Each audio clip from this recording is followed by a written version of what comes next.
Perfect gift for Houston Texans fans. Perfect gift for AFC South football fans. A little AFC South Christmas education coming this Christmas weekend, holiday weekend, however you want to look at it, whatever you celebrate. Happy holidays to you. Appreciate everyone for subscribing to the channel.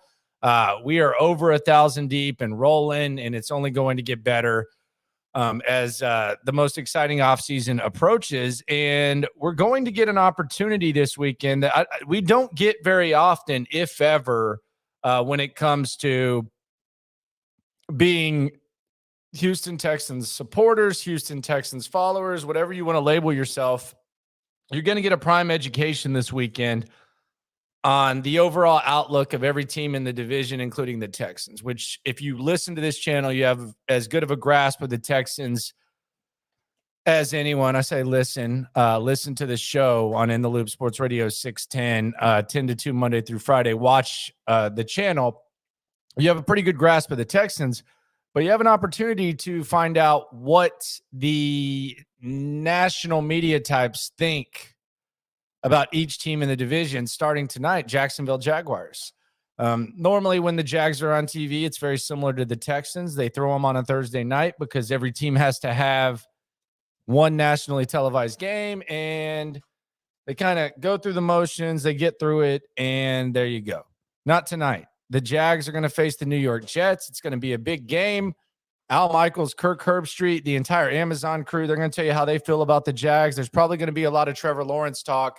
So on national TV, you'll get to hear what the perspective is on the Jacksonville Jaguars. Then on Saturday, as you're sitting around doing whatever you do, you're going to see the Houston Texans and Tennessee Titans. So you're going to hear the national perspective of another AFC South team as you watch the Texans. And then on Monday night, as you wrap up your football weekend, some of you might be playing fantasy football. I got some free fantasy football advice for people in the Final Four. Small thing, but it could go a long way. I'll give you that at the end. But you're going to get to watch the Indianapolis Colts on Monday Night Football. Boy, I feel sorry for ESPN. You know, Troy and Joe would like to be doing something much different than watching this dumpster fire that is the Indianapolis Colts. But you're going to get to hear what the ESPN people have to say about the Indianapolis Colts and what they've done this year, firing Frank Reich, Jeff Saturday. So this is really, you know, as we approach the offseason and as we approach what's going to happen next for the Texans, hopefully a coaching search and then hopefully a number one overall pick, you're going to get a grasp of what the division is just by sitting down and watching the national games and the game that you usually watch, which is the Texans game. Rare opportunity. I would assume that the Jags, they're going to be talking about Trevor Lawrence a lot. They're going to be talking about the Jets, obviously. Titans, it'll be interesting to hear what they got to say about that. And then Monday, the Indianapolis Colts. I'm imagining there's going to be a lot of Jeff Saturday talk because he's a former ESPN guy. And we'll get a look at that.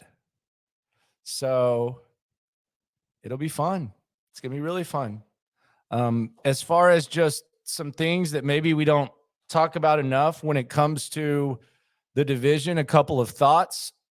Could you imagine if the Jacksonville Jaguars had taken Aiden Hutchinson number one? If they'd done the smart thing and taken the best player in the draft instead of Trent Baalke, trying to look like the smartest guy in the room and going with Travon Walker. Could you imagine? They might have already run away with the division.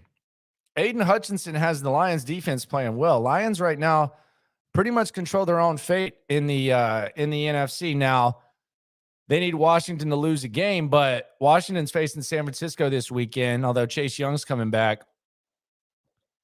And if Washington falls to San Francisco, then the Lions beat Carolina, which could happen. Then they're gonna be in pretty good shape, in large part because Aiden Hutchinson fell into their lap.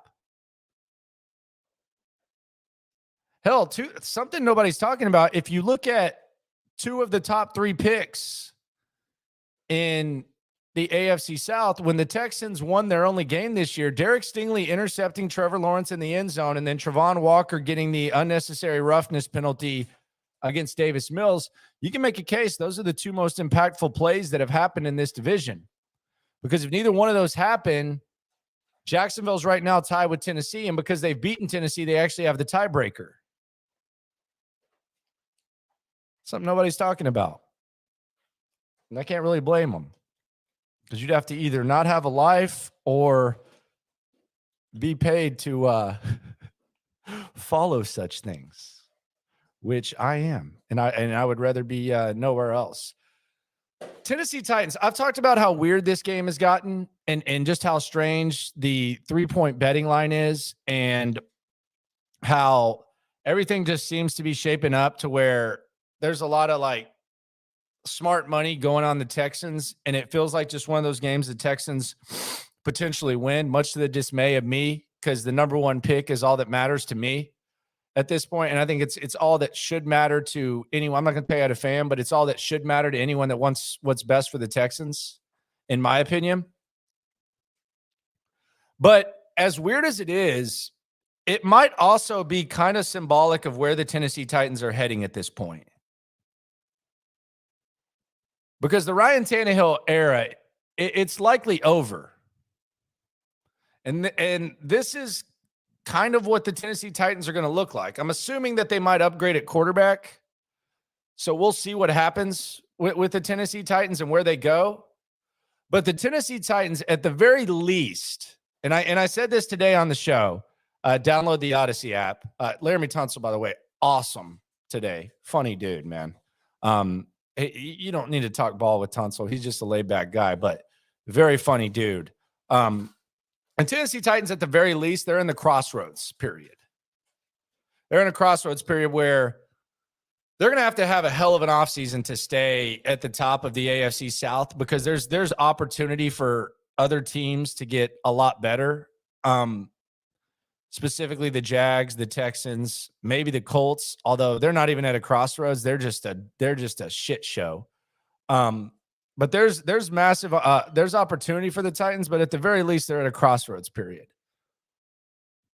right now. And why this 3-point spread, it looks weird, it looks strange. It might be kind of symbolic of the direction in which the Tennessee Titans are heading, in that the Houston Texans, up to this point with Nick Caserio, they have some decent young ball players and they're playing hard. But the assets that they have, the cap space they're going to have, no more $75 million in dead cap, 2 picks in the top 15, 3 picks in the top 32. It would be hard for them not to get better than they are right now. What's going to happen with Tennessee? Is this what they're going to be, or are they going to do something to get better? It's at the very least a crossroads. It'll be interesting to hear what the announcers say about that. Be interesting to hear what they say about Jacksonville and then Indianapolis. That's going to be interesting too. So it's just a little bit of an educational experience, opportunity to peep what the national media types are saying, which I always enjoy, especially the ones who put in the work. I think Joe and Troy are going to be putting in the work, and then Kirk Herbstreit, he's going to put in the work. It's going to be a lot of Trevor Lawrence, but I'm always intrigued by that. Laremy Tunsil joined in the loop today. It's the first time he's done an interview on Sports Radio 610. He's not even really a podium guy, laid back dude. He was funny as hell. We realized immediately, and going into it, myself and the OG John Lopez, we talked about it. By the way, about to go to Lopez's little Christmas gathering. He made tamales and he made barbecue. So sign me up for that. Might put some videos of that up on here and on social media. The rest of the staff will be there as well. But Laremy Tunsil, when we went into it, I said, man, he's not going to want to talk too much ball. He doesn't like that generic BS, like football type of stuff. And we got into some fun stuff. We had some fun talking about negotiations with Bill O'Brien and Jack Easterby. I cracked some jokes, little drive-bys there. He seemed to think they were funny. Talked about what he likes about Houston. Titus Howard, he said that he believes that Dameon Pierce is a dog, said he's gained a lot of respect for Jalen Petrie. We talked about him being his mom being a single mom, how much he spoils his kid. A lot of cool stuff. There was some good feedback on the Laremy Tunsil thing. I've always said this. I think Laremy Tunsil is just some people want their football players to just be hardos, meatheads, football, not worried about the business. That's not Laremy Tunsil. Laremy Tunsil just handles his business. He's himself, and I think it's interesting. You can say what you want about the trade. Do you want to trade 2 1s and a 2 for Laremy Tunsil? Probably not.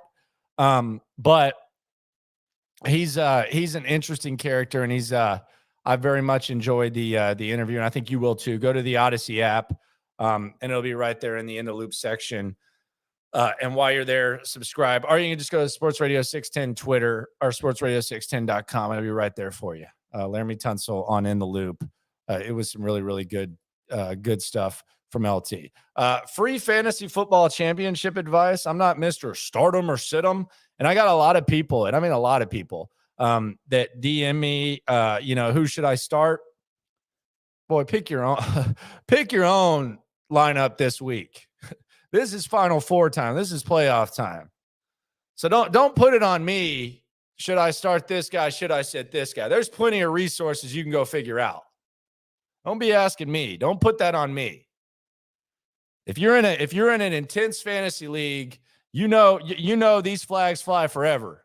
This is some of the best bragging rights you can have over your friends. Now, some of you are in some half-ass fantasy leagues where, y'all are cheating, y'all are going back and forth. I don't know how you guys even sleep at night. But don't ask my ass who to start in fantasy. Figure that out yourself. That's the beauty of it. I'm not going to take the brunt of your anger when it doesn't go your way. But the one thing I am doing that I always enjoy is I like at the end of the week to have someone going on Monday night. Now, I don't like to just pick up someone just to have them on Monday night.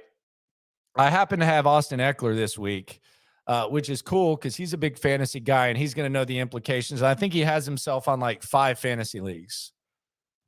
But in a lot of leagues, the Los Angeles Chargers defense, which has been somewhat disappointing, is available.